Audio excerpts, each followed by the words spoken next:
the quiet strength. Before we begin, remember this. If there is a problem in your life that you feel unable to overcome, write it in the comments. If you wish to send this story to someone you care about, write their name. And if you want a future story where you or your loved ones become the main character, let me know. I will turn it into a story just for you. Now let us begin. Close your eyes. Breathe slowly. Let the world fall away. Tonight we walk together through old Japan. Not the Japan of cities and speed, but the Japan of mist and stone, of wooden gates and paper lanterns, of silent temples and mountain paths where few ever travel. This is a place where strength does not announce itself, where power hides in stillness, where the greatest teachers say very little. Let us walk now, together, through 21 quiet moments, each one a breath, each one a lesson, each one a doorway into rest. The stone cutter. There was once a man who lived at the edge of a village, beneath a mountain that had stood for 10,000 years. His work was simple. He cut stone. Every morning, before the sun appeared, he would walk to the quarry. He carried only a hammer and a chisel. These tools were old. His father had used them. His grandfather before that. The stone cutter would choose a stone. Then he would sit. He would study it. He would notice its color, its weight, its grain. And then he would strike. One tap, then another. Each strike was gentle, deliberate, without force. Some days the stone would not break. He did not curse. He did not hurry. He simply struck again and again, 10 times, 20 times, 100 times. And then, after the 100th strike, or perhaps the 101st, the stone would split. Perfectly, cleanly. People in the village would ask him, "How do you know which strike will break the stone?" He would smile just slightly. "It is not one strike," he would say. "It is all of them." The stone cutter lived this way for 40 years. He never raised his voice. He never complained about the hardness of stone. He simply struck, again and again, with patience that outlasted even the mountain. And when he grew old, his hands finally too tired to hold the hammer, he sat by the quarry one last time. He looked at the stones, and he understood. The stone had never been his enemy. It had been his teacher. Every strike had made him softer. Every refusal had made him wiser. Every waiting had made him calm. He walked home that evening, and he slept deeply, as one does who has learned to trust the slow work of time. Breathe now. Let the stone cutter's patience enter your chest. Let it settle there.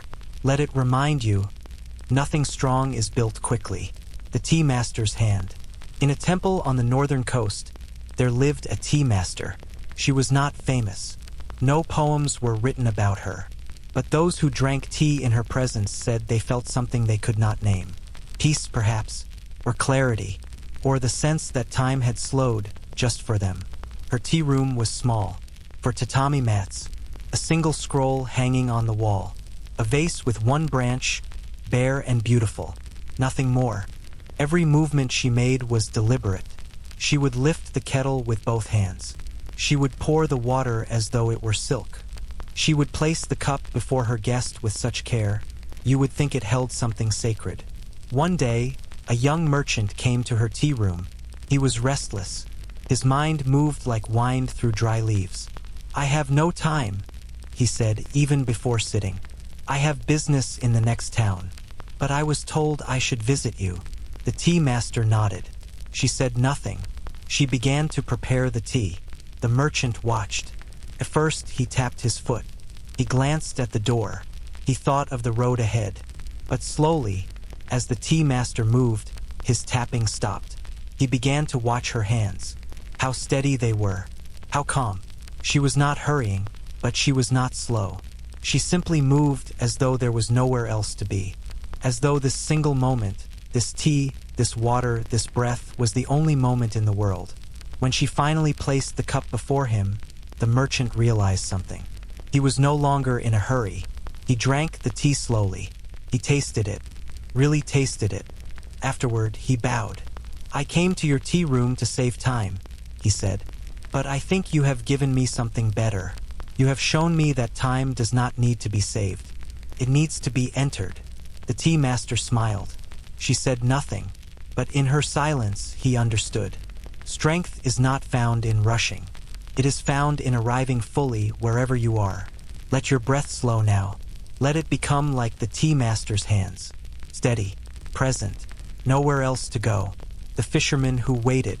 On the southern shore, where the sea touched the land like a whisper, there was a fisherman. He was old. His face was carved by salt and sun.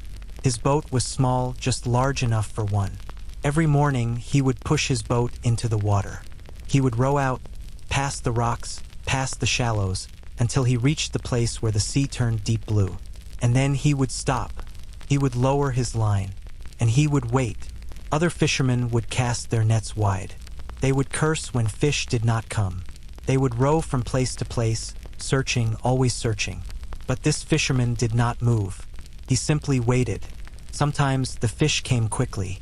Sometimes they did not come at all. It made no difference to him. He would sit in his boat watching the horizon, listening to the waves, feeling the sun on his shoulders. One day, a younger fisherman rowed up beside him. "Old man," he said, "why do you wait so long? There are better places to fish. Come with me. I will show you." The old fisherman shook his head, gently. "The fish will come," he said, "or they will not. Either way, I am here." The young fisherman laughed. He thought the old man foolish. But that evening, when both returned to shore, the old fisherman's basket was full. The young man's was empty. "How?" the young man asked, astonished. The old fisherman looked at him with kind eyes. "You were looking for fish," he said. "I was simply present. The fish know the difference." The young man did not understand. Not that day, but years later, when his own hands grew weathered and his own heart grew still, he would remember, and he would understand. Patience is not waiting for something to happen. Patience is being fully alive while nothing happens at all. Let that truth settle into your body now. Let it soften your shoulders. Let it remind you, you do not need to chase. You only need to be. The monk and the garden. In a mountain monastery, where snow fell 6 months of the year, there lived a monk. His task was simple. He tended the garden. It was not a large garden, just a small courtyard, surrounded by wooden walls. In it grew moss, a few stones, a single tree, ancient and twisted. Every morning, the monk would sweep the courtyard. He used a broom made of bamboo. The bristles were soft, so as not to disturb the moss. He would sweep in long, slow strokes, left to right to left. Took him 1 hour. Some days, the wind would blow leaves into the courtyard before he finished. He would sweep them again. Some days, snow would fall, covering his work completely. He would sweep again the next morning. He never complained. He never asked why. He simply swept. One winter, a traveling scholar came to the monastery. He was a man of great learning. He had studied in many temples. He had read many books. He watched the monk sweeping. After some time, he approached. "Forgive me," the scholar said, "but why do you sweep every day? The wind will only bring more leaves. The snow will only cover the stones again. Is this not pointless?" The monk paused. He rested his broom against the wall. He looked at the scholar with calm eyes. "I do not sweep to finish," he said. "I sweep to sweep." The scholar frowned. He did not understand. "But what is the purpose?" he asked. The monk smiled just a little. "The sweeping is the purpose," he said. "When I sweep, I am not thinking of yesterday's leaves or tomorrow's snow. I am only sweeping. In that moment, there is nothing else. No past, no future, only this." The scholar stood quietly. For the first time in many years, he had no words. The monk picked up his broom and continued sweeping. And the scholar stood there watching until the courtyard was clean. That night, he wrote in his journal, "I thought wisdom was found in books, but today I learned it is found in the smallest actions, done with complete attention." Breathe now. Let the monk's broom move through your mind. Let it sweep away the clutter. Let it teach you, the work is not the goal. The work is the prayer. The farmer's daughter. In a village surrounded by rice fields, there lived a farmer and his daughter. The daughter was 15. She was quiet. She did not speak unless spoken to. But when she worked, everyone noticed. Her father grew rice. Every spring he would plant. Every autumn he would harvest. It was hard work. The sun was hot. The soil was heavy. The water had to be carefully managed. But the daughter never complained. She would wake before dawn. She would tie back her hair. She would wade into the fields, her feet sinking into mud, and she would plant the rice seedlings one by one. This task required patience. Each seedling had to be placed at the correct depth. Too shallow and it would not take root. Too deep and it would drown. She planted thousands of seedlings, tens of thousands. Her back ached. Her hands blistered. But she did not stop. She did not hurry. She simply planted. One evening, her father found her sitting by the edge of the field, watching the sunset. "You work hard," he said. "Harder than most." She looked at him and smiled. "I do not work hard," she said. "I work steady." Her father tilted his head, curious. "What is the difference?" She thought for a moment. "Hard work is heavy," she said. "It fights, it strains, but steady work flows. It does not fight the task. It becomes the task." Her father nodded slowly. He had worked his fields for 40 years. But his daughter, in one sentence, had taught him something new. Years later, when she had fields of her own, people would come from distant villages to see her rice. It was always the tallest, the fullest, the most beautiful. "How do you grow such rice?" they would ask. She would only smile. "I do not grow the rice," she would say. "I simply give it my presence. The rice does the rest. Let your body feel this now. Let go of the weight. Let go of the fight. Let your breath become steady. Not hard, just steady." The silent potter. In the eastern hills there was a potter. He lived alone, in a small house made of wood and clay. His wheel sat in the corner, near the window. His kiln stood outside, beneath a roof of straw. Every day he would sit at his wheel. He would take a lump of clay. He would center it, and then he would shape it. Bowls, cups, vases, simple things. But people traveled far to buy his work, because there was something in his pottery that could not be explained. Presence, quietness. When you held one of his bowls, you felt calm. One day, a young artist came to visit him. She wanted to learn his technique. "Teach me," she said. "I want to make pottery like yours." The potter nodded. He gestured for her to sit, but he did not teach her how to shape clay. He did not show her how to center the wheel. Instead, he sat at his wheel and began to work. He said nothing. The young artist watched. At first, she grew impatient. "When will you teach me?" she asked. The potter did not answer. He simply continued shaping the clay. She watched for an hour, then 2 hours, then 3, and slowly she began to understand. He was not shaping the clay with force. He was listening to it. His hands moved in response to what the clay wanted to become. He did not impose his will. He collaborated. After 3 days of watching, the young artist bowed and thanked him. "You have taught me everything," she said. The potter looked up, surprised. "I have said nothing." "I know," she said. "That is why I learned." She returned to her village. Her pottery changed. It became softer, quieter, more alive. And when people asked her what she had learned from the silent potter, she would only say, "He taught me to listen. Close your eyes now. Listen, not to sound, but to the silence beneath the sound. It is always there, always waiting." The bridge keeper. There was a bridge in the mountains, crossed a deep gorge. Below, a river roared, white and cold. The bridge was old. It was made of wood and rope. It swayed in the wind. No one knew who built it. It had been there longer than anyone could remember. And there was a man who kept it. He was called the bridge keeper. Every morning, he would walk the length of the bridge. He would check the ropes. He would replace worn planks. He would clear away moss and leaves. It was quiet work, solitary work. Some days, no one crossed the bridge. Some weeks, only a single traveler. But the bridge keeper did not mind.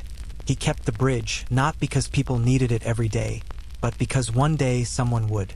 One winter, a terrible storm came. The wind howled. Snow fell in great sheets. The bridge swayed violently. Many thought it would break. But the bridge keeper worked through the night. He tied new ropes.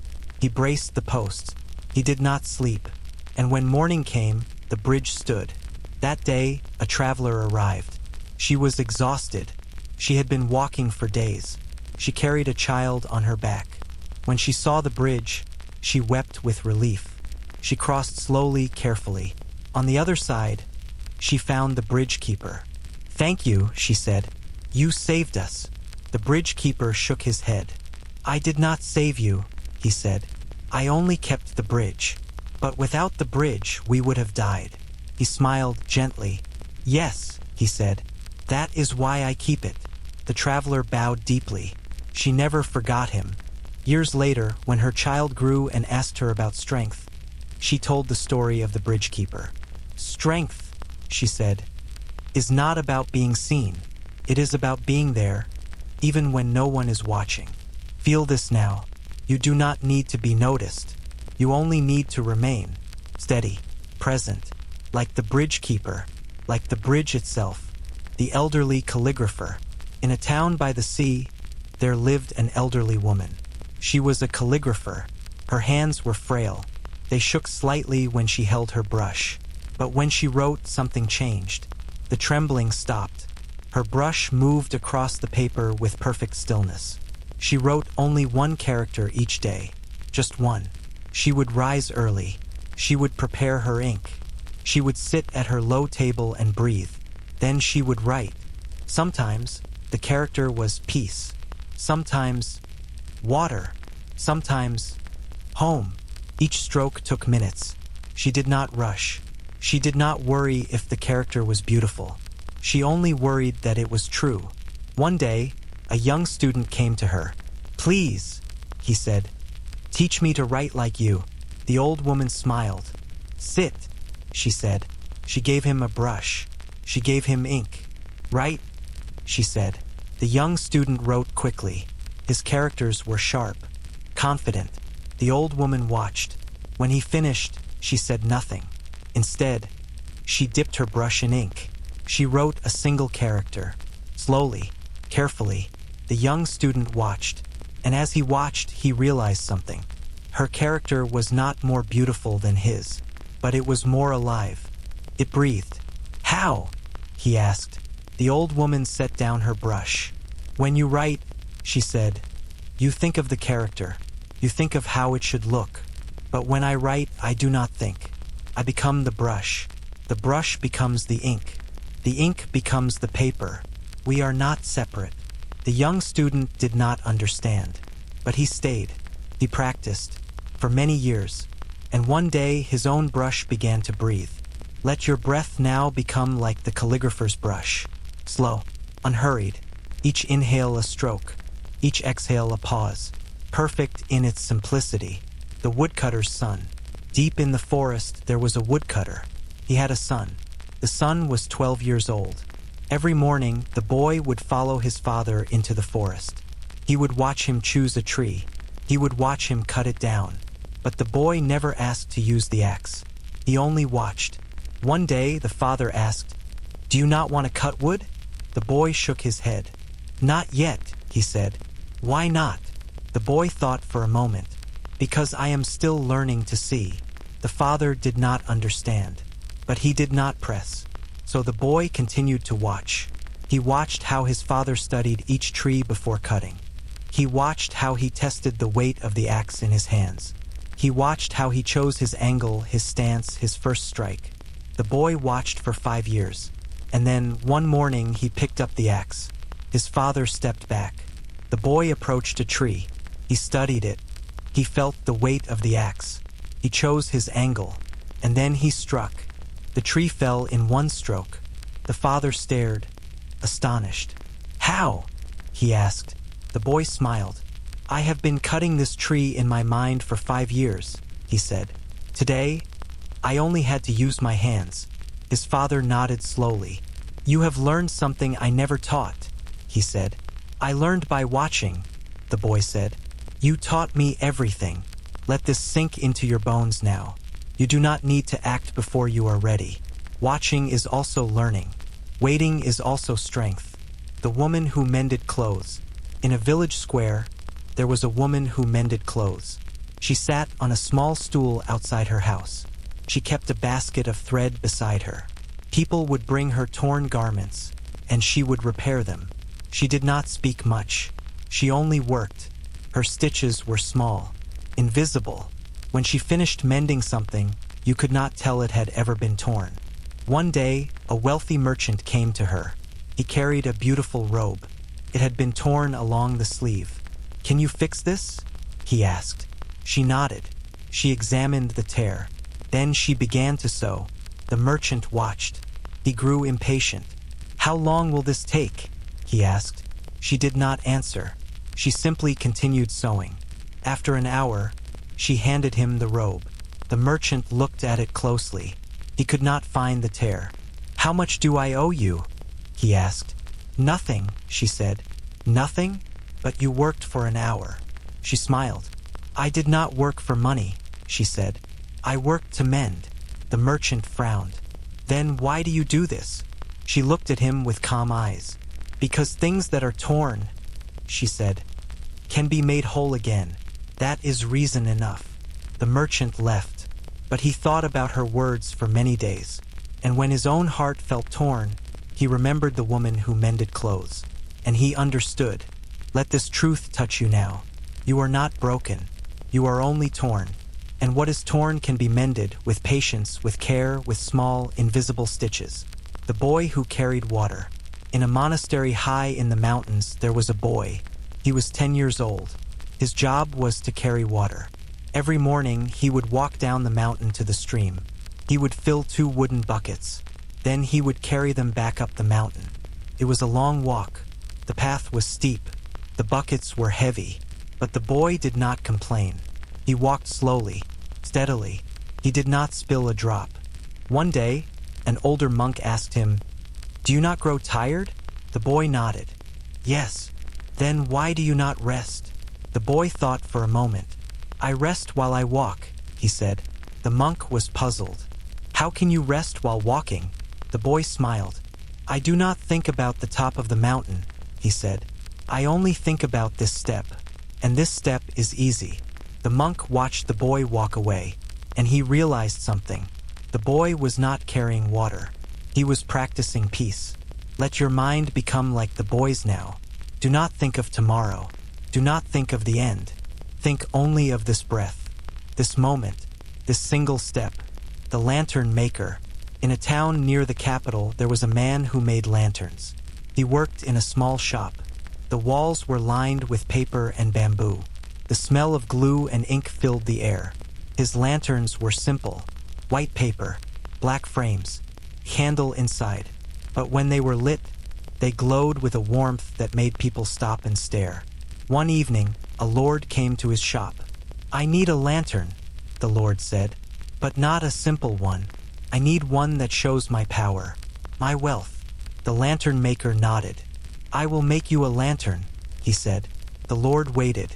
The lantern maker worked for 3 days. When he finished, he presented the lantern to the lord. It was white paper, a black frame, candle inside. The lord frowned. "This is simple," he said.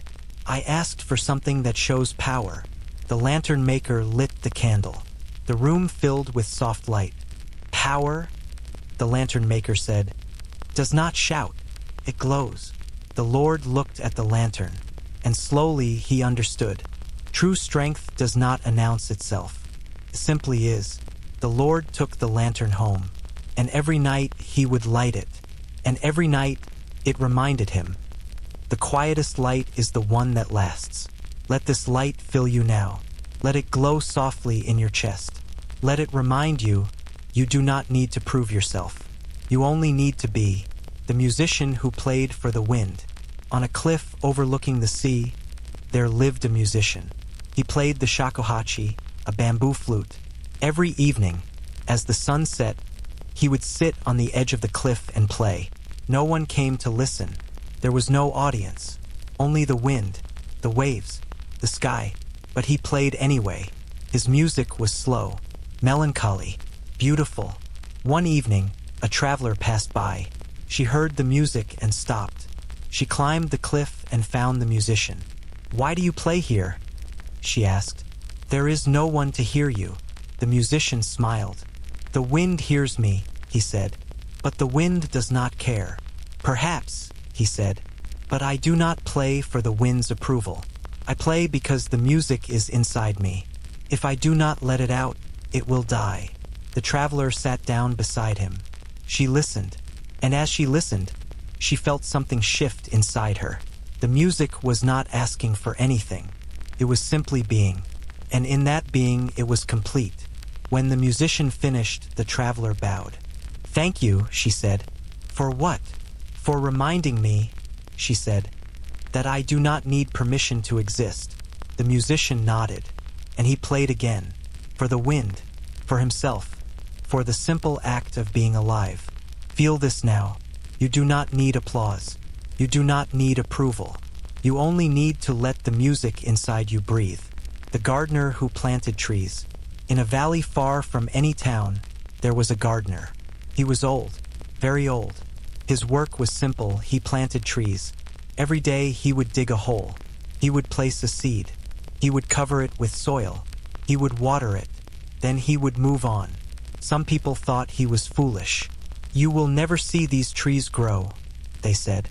"You are too old." The gardener smiled. "I know," he said. "Then why do you plant them?" He looked at the ground, where a small seedling had begun to emerge. "Because someone I will never meet will sit in their shade," he said. The people did not understand. But the gardener did not need them to. He planted trees for 30 years. Hundreds of them. Thousands. And when he died, the valley was full of saplings. 20 years later, those saplings became trees, and travelers passing through the valley would rest beneath them. They would marvel at their beauty. They would wonder who planted them. But the gardener's name was forgotten, and that was exactly as it should be, because the trees were not about him. They were about the shade. Let this settle into your heart. The work you do today may not be seen, but it is not wasted. Someone someday will rest in the shade you plant now. The weaver's daughter. In a village surrounded by hills, there lived a weaver. She had a daughter. The daughter was 8 years old. One day, the mother began teaching her daughter to weave. She showed her how to set up the loom, how to thread the warp, how to pass the weft. The daughter tried, but her hands were small. The thread kept breaking. The pattern was uneven. She grew frustrated. "I cannot do this," she said. Her mother stopped. She sat beside her daughter. "Do you see this cloth?" she asked, pointing to a finished piece. The daughter nodded. "Do you think I wove this in one day?" The daughter thought. "No." "Do you think I wove it perfectly the first time?" "No." Her mother smiled. "This cloth is made of 1,000 mistakes," she said. "Each one taught me something. Each one made the next thread easier." The daughter looked at the cloth again. She saw the pattern, the colors, the beauty, but now she also saw the patience. "Try again," her mother said, and the daughter did. She broke the thread many times. She made mistakes, but she did not stop. And one day, many years later, she wove a cloth so beautiful that people came from distant villages to see it. "How did you learn to weave like this?" they asked. She smiled. "I learned by making mistakes," she said, "and I learned not to stop. Let this truth soften you now. You do not need to be perfect. You only need to continue, one thread at a time." The man who swept snow. In a village at the base of a mountain there was a man. Every winter snow would fall. Deep snow. It would cover the roads. It would block the doorways. The man's job was to clear the snow. He would wake before dawn. He would take his shovel, and he would begin. He cleared the road to the temple. He cleared the path to the well. He cleared the steps of the elder's house. It was hard work, and it was endless, because even as he cleared the snow, more would fall. But he never stopped. One day, a young boy asked him, "Why do you work so hard? The snow will only return." The man paused. He leaned on his shovel. "Yes," he said, "the snow will return." "Then why not rest?" The man smiled. "Because while the path is clear," he said, "someone can walk." The boy did not understand. But years later, when he was a man himself, he remembered. And he took up a shovel. And he cleared snow. Not because the snow would stay away, but because someone needed to walk. Feel this now. The work is not about permanence. It is about presence. It is about clearing the path again and again so that others may pass. The baker who woke early. In a small town there was a baker. Every morning, she woke at 3 o'clock. She lit her oven. She kneaded her dough. She baked her bread. By sunrise, the smell of fresh bread filled the street.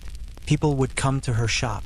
They would buy bread for breakfast, for their children, for their elders. The baker never missed a day. Not when she was tired. Not when she was sick. Not when the winter was cold and dark. One morning, a traveler came to her shop. "Why do you wake so early?" he asked. The baker smiled. "Because bread takes time," she said. "The dough must rise slowly. If I rush, it will not be good." The traveler nodded. "But surely you could bake in the afternoon. Let someone else wake early." The baker shook her head. "If I do not wake early," she said, "the bread will not be ready, and someone will go hungry." The traveler thought about this. "You do this every day?" "Every day." "For how long?"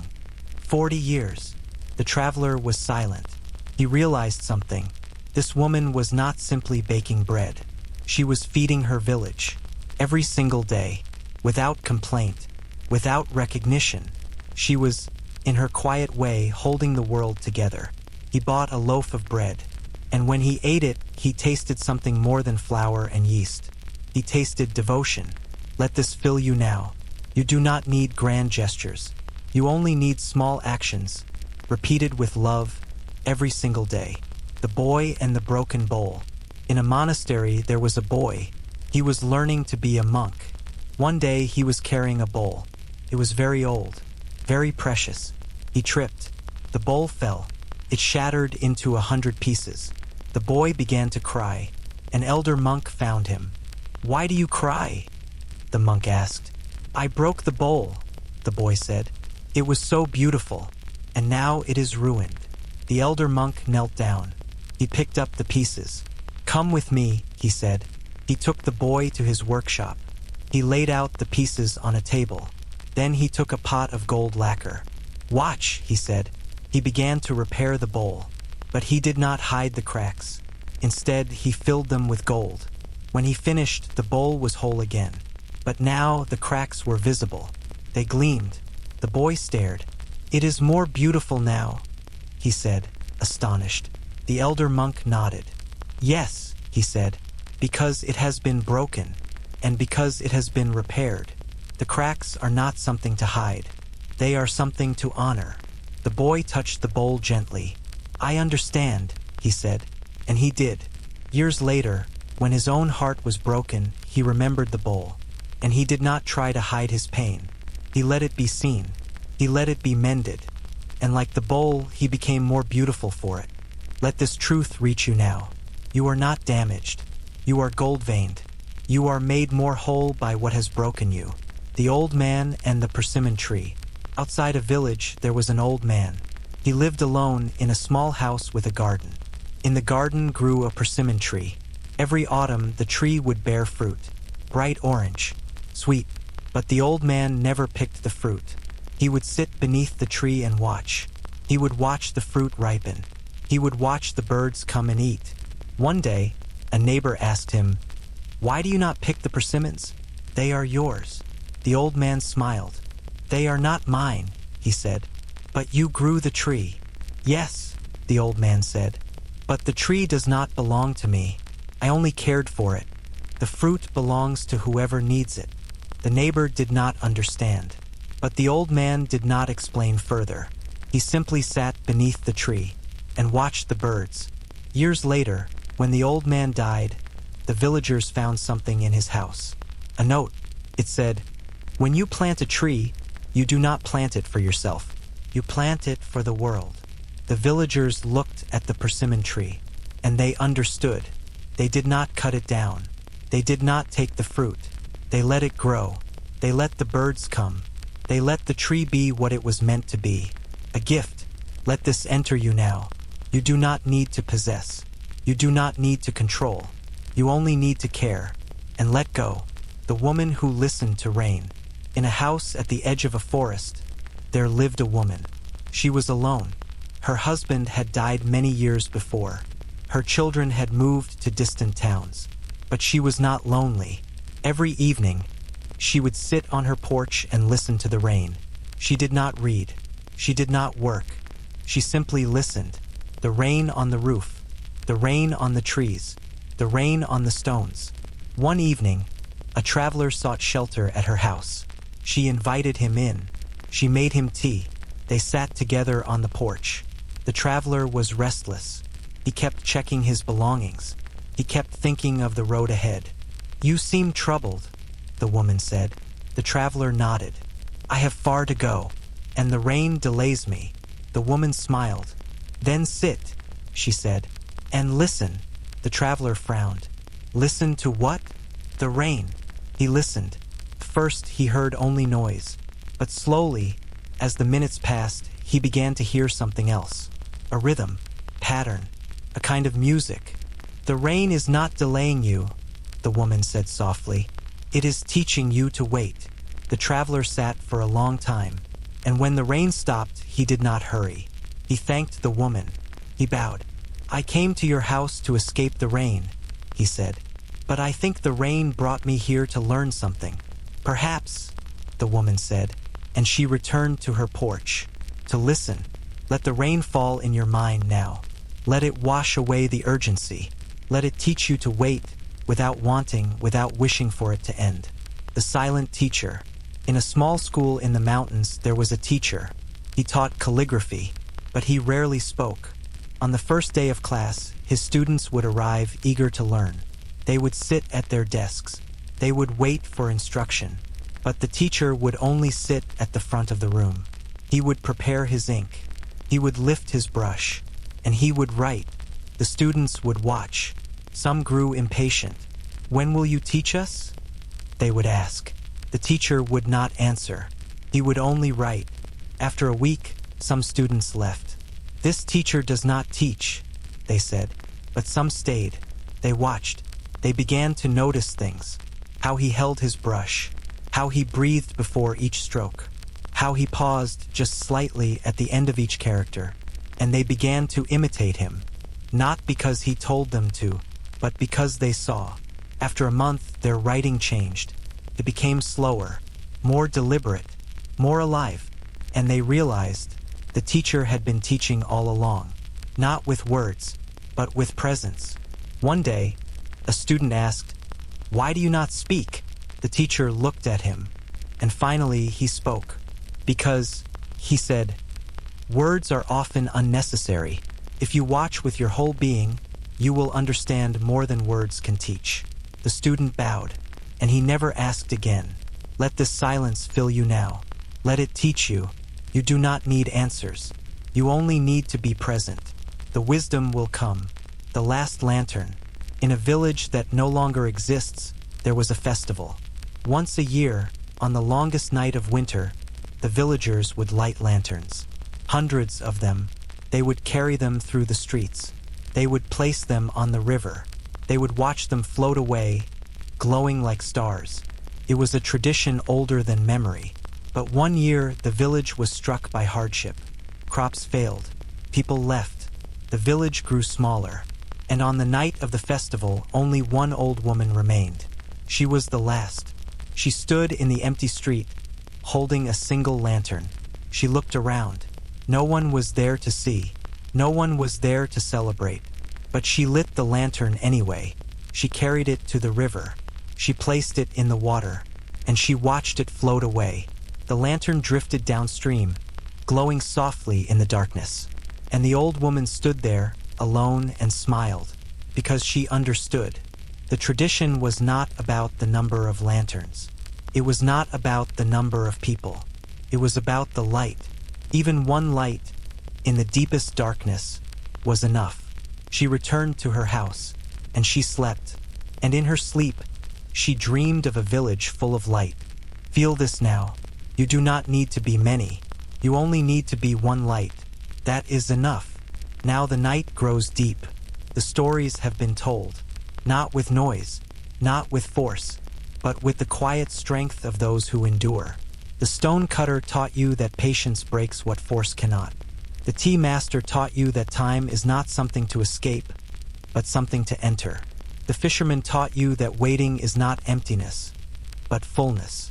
The monk taught you that the work is not the goal. The work is the prayer. The farmer's daughter taught you that steadiness is stronger than strain.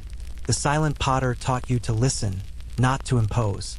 The bridge keeper taught you that strength is being there, even when no one sees. The calligrapher taught you that slowness is not weakness. It is presence. The woodcutter's son taught you that watching is also learning. The woman who mended clothes taught you that what is torn can always be made whole. The boy who carried water taught you that one step at a time is enough. The lantern maker taught you that true power does not shout. It glows. The musician taught you that you do not need permission to exist. The gardener taught you that the shade you plant now will shelter those you will never meet. The weaver's daughter taught you that mistakes are not failures. They are teachers. The man who swept snow taught you that the work is not about permanence. It is about presence. The baker taught you that small actions, repeated with love, hold the world together. The boy and the broken bowl taught you that cracks filled with care become beauty. The old man and the persimmon tree taught you that letting go is also strength. The woman who listened to rain taught you that waiting is not wasted time. It is sacred time. The silent teacher taught you that presence speaks louder than words. And the last lantern taught you that even one light, in the deepest darkness, is enough. These lessons are not loud. They do not demand. They do not shout. They simply are. And in their being, they are unbreakable. So now let go. Let your body sink into the softness beneath you. Let your breath slow. Let the quiet strength of Japan settle into your bones. You do not need to be loud to be strong. You do not need to be fast to be powerful. You only need to be one breath, one moment, one step. That is enough. True strength does not shout.